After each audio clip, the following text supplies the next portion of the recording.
Hi everyone. Today we will talk about how to fix WhatsApp update issue.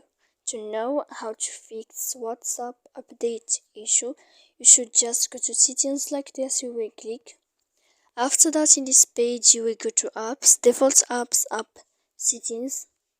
When you will see this list, you will go down to find the application of WhatsApp and you will enter. After that, in this page, you will click force stop. When you will end this, you will enter to storage. After that, in this page, you will click clear cache.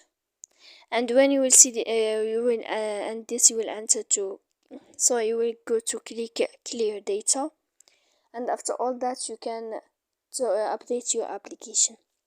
So please don't forget to support us by like and subscribe. See you next time in another video.